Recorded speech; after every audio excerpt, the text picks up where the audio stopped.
Test ক্রিকেটে অনেক সময় একটি ইনিংসই পারে ইতিহাস বদলে দিতে।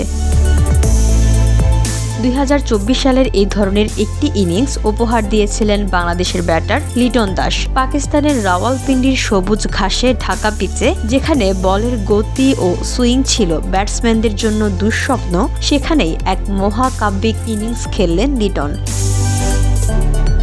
দলের স্কোর ছিল 26 রানে 6 উইকেট। ম্যাচ তখন প্রায় পাকিস্তানের মুঠোয়। এমন সময় লিটনের 138 রানের ইনিংস হয়ে ওঠে বাংলাদেশের টেস্ট ইতিহাসের অন্যতম সেরা পারফরম্যান্স। মেহেদী হাসানের সঙ্গে লিটনের পার্টনারশিপ ম্যাচের মোড় ঘুরিয়ে দেয়। উইকেটের পেছনে দীর্ঘ সময় কিপিং করার ক্লান্তি এবং হাতের চোট উপেক্ষা করে লিটন এমন একটি ইনিংস উপহার দেন যা শুধু ম্যাচ বাঁচানোর নয়, জয়ের পথ দেখানোর দৃষ্টান্ত। পাকিস্তানকে দ্বিতীয় ইনিংসে গুটিয়ে দিয়ে বাংলাদেশ ছোট টার্গেট তাড়া করে নিজেদের ইতিহাসে অন্যতম সেরা টেস্ট সিরিজ জয় নিশ্চিত করে। লিটনের এই ইনিংস শুধু পরিসংখ্যানের আলোয় উজ্জ্বল নয়, বরং মানসিক দৃঢ়তার এক অনন্য উদাহরণ। লিটনের সেই মহাকাব্যিক শতকের স্বীকৃতি দিয়েছে ক্রিকেট বিষয়ক ওয়েবসাইট ESPN ক্রিকইনফো। তাদের শেষ হওয়া বছরের সেরা ইনিংসের তালিকায় মনোনয়ন পেয়েছে লিটনের সেই ইনিংস।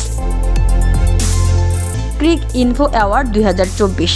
লিটনের রাওয়ালপিন্ডির ইনিংস তাকে তুলে এনেছে ক্রিকইনফো অ্যাওয়ার্ড 2024-এ সেরা টেস্ট ব্যাটিং পারফরম্যান্সের মনোনয়নে। তার সঙ্গে মনোনয়নে রয়েছেন বিশ্বসেরা ব্যাটাররা যেমন অলি পোপ।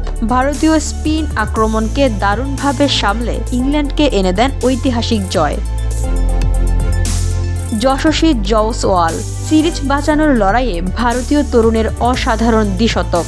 হ্যারি ব্রুক, তরুণ ইংলিশ ব্যাটারের প্রথম ত্রিশতক যা দলের জয়ে গুরুত্বপূর্ণ ভূমিকা রাখে। ট্রাভিস হেড শুরুতে চাপে থাকলেও অসাধারণ ব্যাটিং দিয়ে অস্ট্রেলিয়াকে সিরিজে ফিরিয়ে আনেন। তবে এই সমস্ত ব্যাটিংয়ের মাঝে লিটনের ইনিংস আলাদা করে নজর কাড়ে তার পরিস্থিতি সামলানোর ক্ষমতা ও মানসিক দৃঢ়তার জন্য। বাংলাদেশ ক্রিকেটের নতুন উচ্চতায় পৌঁছানোর এই মুহূর্ত স্মরণীয় হয়ে থাকবে অনেক দিন। VOD Bangla news desk.